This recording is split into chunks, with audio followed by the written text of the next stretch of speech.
Salut tout le monde. Alors aujourd'hui on se retrouve pour le deuxième vlog de grossesse puisque je me suis rendu compte qu'en fait ça faisait super longtemps que je vous avais fait le premier. Je me suis dit mais sérieusement ça fait déjà aussi longtemps que tu as filmé le premier vlog, un truc de fou. J'ai pas vu le temps passer, je sais pas, mais ouais, j'ai fait mon premier vlog de grossesse. Je suis malade, je parle dans le nez, je suis désolée. J'ai fait mon premier vlog de grossesse, j'étais de 20 semaines et aujourd'hui même, donc on est mercredi 23 juin, je suis de 30 semaines. Je parle dans mon nez, j'arrive pas. Je suis de 30 semaines pile poil. Autant dire qu'il y a beaucoup de choses qui se sont passées en 10 semaines, forcément. À chaque fois, en fait, je me disais, je vais attendre le truc d'après pour faire le vlog, je vais attendre le truc d'après pour faire le vlog, je vais attendre le truc d'après pour faire le vlog. Finalement, je me rends compte que le temps a passé extrêmement vite, puisque, comme je vous dis, je suis de 30 semaines et je suis censée accoucher le 31 août. On est le 23 juin, juillet, août. Ouais, 2 mois et quelques jours, quoi. Et donc, je suis là aujourd'hui pour vous faire ce fameux vlog numéro 2 au sujet de ma grossesse. Alors, qu'est-ce qui s'est passé depuis tout ce temps? Je ne saurais plus vous dire exactement le nombre de semaines à chaque truc, etc. Mais vers le mois de fin avril, je crois que c'était fin avril, j'ai fait mon échographie morphologique. Donc c'est une échographie qui est obligatoire. Vous avez été nombreuses à me dire aussi en commentaire que certaines d'entre vous avaient comme moi des échographies tous les mois, certaines d'entre vous avaient uniquement 3 échographies sur tout le long de leur grossesse, plus l'échographie morphologique il me semble. Donc moi j'ai une échographie tous les mois, toutes les semaines à la fin, et en plus de ça une échographie morphologique obligatoire. L'échographie morphologique qui sert à détecter tout problème, toute malformation, tout... Enfin voilà, il vérifie vraiment tout à cette échographie-là, si le cerveau est bien formé, si tous les organes vitaux sont bien là, s'il y a bien 5 doigts, voilà. Il vérifie vraiment tout à cette échographie-là. Et donc pendant cette échographie, on a eu quand même une frayeur, puisque la gynécologue qui m'a fait l'échographie, donc qui n'est pas ma gynécologue habituelle, puisque mon gynécologue aime bien il aime bien que ce soit quelqu'un d'autre qui fasse l'échographie morphologique, puisque comme lui a l'habitude de voir le bébé, etc., il aime bien que ce soit quelqu'un d'autre qui a un autre regard, un autre œil, qui puisse voir aussi et avoir du coup un deuxième avis. Et donc c'est une gynécologue que je connais aussi, que j'apprécie beaucoup d'ailleurs. Ouais, rien à voir, mais je le dis au cas où, au cas où vous pensiez que je lui en veux ou quoi, mais pas du tout, je la trouve vraiment très sympathique, cette médecin. Donc voilà, pendant cette échographie là, ouais, j'en viens au fait quand même, un jour ou l'autre, elle a cru voir un petit problème au niveau du cœur.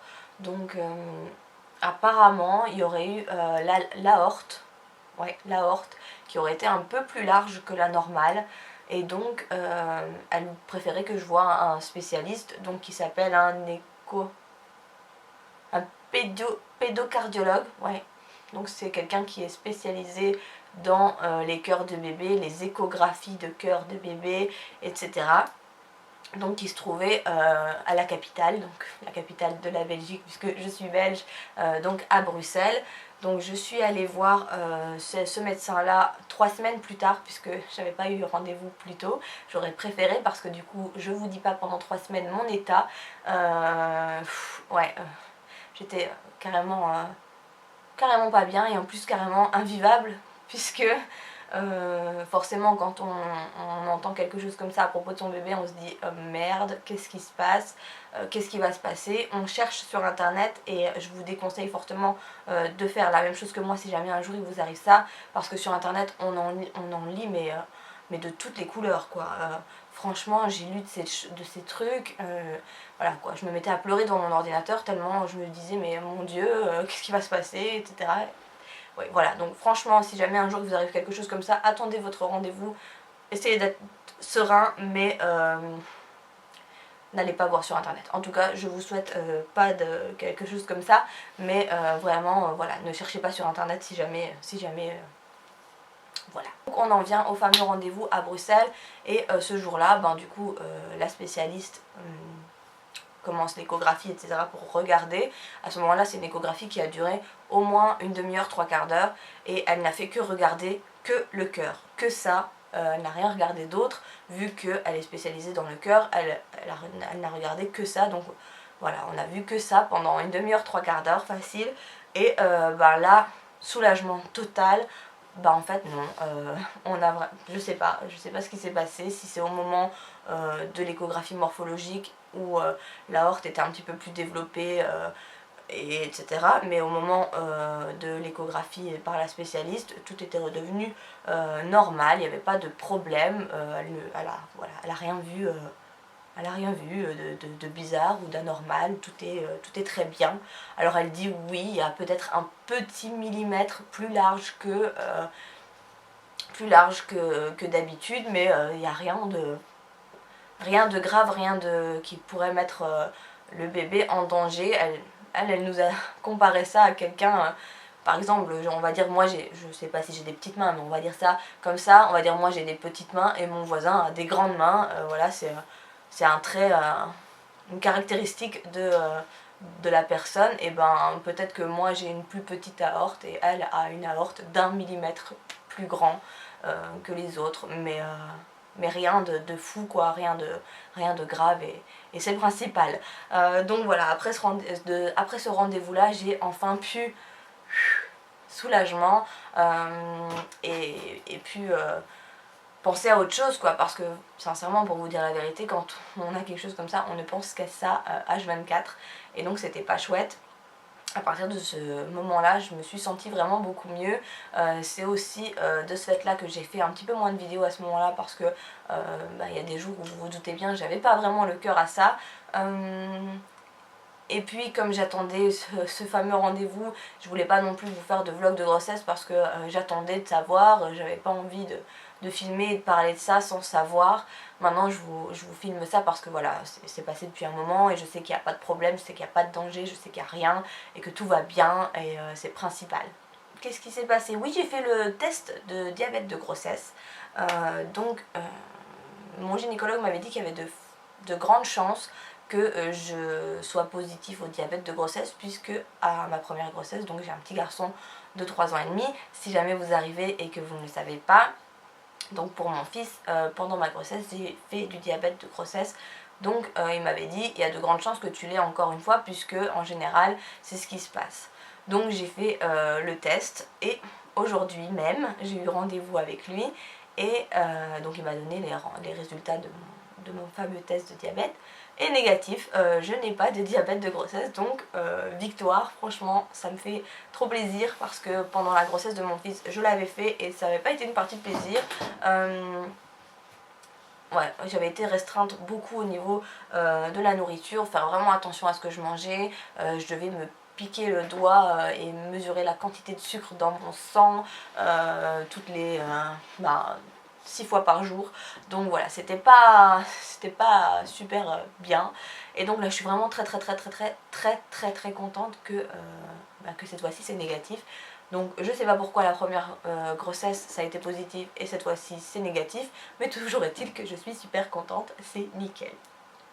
Et une dernière petite chose, je pense qu'après ce sera tout, et je pense que ce sera bien parce que j'ai bien parlé pendant longtemps. Aujourd'hui donc mon gynécologue a repris mes mesures de pelvimétrie. Donc ça s'appelle une pelvimétrie, mais en fait c'est une radio du bassin pour voir si bébé passe dans votre bassin ou pas. Donc j'avais déjà fait cette radio là pour la grossesse de mon fils, et donc il reprend exactement la même radio, puisque apparemment ça ne bougerait pas, je sais pas. Bon, s'il reprend la même radio, c'est que les mesures sont toujours bonnes, sinon je pense qu'il aurait refait une autre radio. La première fois je me souviens moi-même qu'il m'avait dit ça va être vraiment tout juste mais ça devrait passer. Et donc cette fois-ci il me dit donc on va vérifier avec la tête du bébé si jamais ça peut passer ou pas, mais tu as 2 mesures qui sont en dessous de la norme, on va dire comme ça. Donc j'ai un bassin plus étroit que la norme, et donc voilà, il faut vérifier si ça passe ou si ça passe pas. Et donc on a mesuré la tête de bébé qui est de, je pense, 72, c'est en millimètres il me semble, si je dis pas de conneries. Je sais que mon bassin, bon, bah, je vais vous donner tous les détails, fait 9,30 cm. Donc apparemment je pense que la tête du bébé c'est 72 mm, donc 7,2 mm. On a dit que ça allait vraiment être short et etc. que c'était vraiment compliqué. Ce qu'il a fait, c'est qu'il m'a dit ça va être une césarienne d'office, puisque si ça passe pas, ça passe pas quoi. Surtout que en fait il m'a dit on aurait pu tenter l'accouchement naturel quand même, et peut-être devoir aller ce jour-là avec une ventouse, retirer bébé, enfin faire sortir bébé. Mais comme j'ai déjà un antécédent de césarienne, puisque j'ai une césarienne pour mon fils, il m'a dit que c'était trop risqué en fait de quand même essayer de peut-être y aller avec la ventouse, parce que du coup bébé va essayer de passer et donc va forcer pour passer, vu que ça va être vraiment tout juste ou peut-être pas assez même. Et comme à l'intérieur, j'ai une cicatrice de ma césarienne à l'extérieur, mais j'ai une cicatrice aussi à l'intérieur, donc sur mon utérus, il y a également une cicatrice. Et il m'a dit que celle-là risquait de lâcher, vu que c'est quand même vachement plus fragile à l'intérieur. Il m'a dit, je peux pas prendre le risque que ta cicatrice donc, à l'intérieur, donc la cicatrice de l'utérus, lâche, puisque ça serait trop risqué. Donc voilà. Parce que je suppose que si la cicatrice de mon utérus lâcherait, je pense que je ferais une belle hémorragie. Ouais, je crois. Donc, sincèrement, je vais vous dire la vérité, je suis un peu soulagée. Soulagée de me dire que je vais avoir une césarienne programmée. Du coup, c'est un peu bizarre parce que je pense que tout le monde dirait je suis dégoûtée d'avoir une césarienne, etc. Alors c'est vrai que du coup j'aurais pas non plus cette fois-ci la chance d'accoucher naturellement, mais c'est quelque chose qui me faisait quand même peur, je pense comme à tout le monde. Surtout que oui, j'ai déjà un enfant, mais j'ai eu une césarienne la première fois, donc j'ai pas accouché normalement non plus, même si j'ai accouché et que j'ai eu mal aussi, malgré que beaucoup de gens disent qu'une césarienne ça fait pas mal. Je peux vous assurer que ça fait pas du bien non plus. Après, je peux pas parler en connaissance de cause d'un accouchement naturel puisque je l'ai jamais vécu, mais voilà, ça m'énerve un petit peu quand tout le monde dit ouais mais toi t'as une césarienne, t'as pas eu mal. Si, j'ai eu mal. J'aurais préféré ne pas avoir mal, hein, mais j'ai eu mal quand même. Donc voilà. Bref, donc voilà, je disais que j'étais un petit peu contente quand même et soulagée parce que du coup je vais vers quelque chose que je connais et je vais pas vers l'inconnu, et du coup ça me déstresse un petit peu de savoir ce qui va se passer. Je sais que je vais avoir mal, je sais que voilà, pendant 8 semaines après je vais galérer, mais au moins je sais vers quoi je vais, je sais que comment ça va se passer. Donc voilà pour ma petite histoire. Je pense qu'elle aurait été plutôt longue quand même. Une dernière petite chose, au niveau du prénom, on n'a toujours pas trouvé. Vous avez été super nombreuses à me donner plein d'idées de prénoms, mais avec mon copain on est buté vraiment. Lui comme moi, on a des prénoms qu'on aime et on n'arrive pas à se mettre d'accord. Donc franchement, on est un petit peu dans le caca.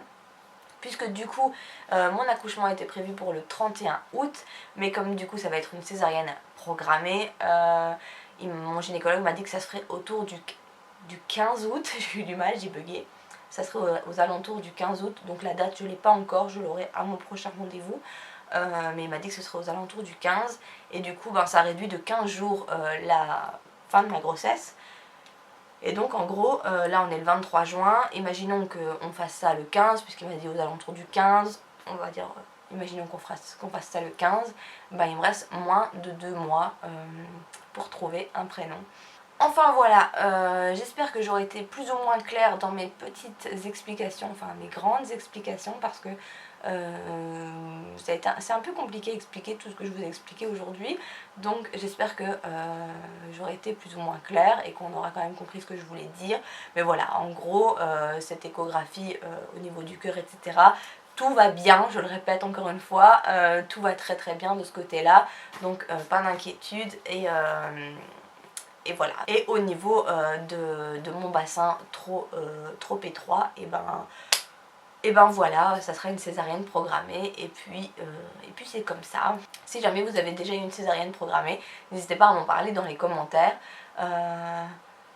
Parce que ça m'intéresse du coup, parce que moi j'ai eu une césarienne mais elle n'était pas programmée, c'était une césarienne d'urgence, donc ça c'est peut-être pas pareil. Donc voilà, n'hésitez pas à me dire tout ce que vous savez, n'hésitez pas à me donner de vos nouvelles aussi, puisque je sais qu'il y en a certaines d'entre vous qui sont également enceintes, donc n'hésitez pas à me dire toutes vos nouvelles à vous dans les commentaires, comme ça on peut un petit peu se suivre, c'est cool. Et puis voilà, j'espère que cette vidéo vous aura plu, qu'elle n'aura pas été trop longue, même si je pense qu'elle aura été trop longue. Bref, je vais arrêter cette vidéo ici. On se retrouvera une prochaine fois pour un vlog numéro 3, donc à propos de ma grossesse, quand j'en saurai un petit peu plus au niveau peut-être de la date de mon accouchement, etc. etc.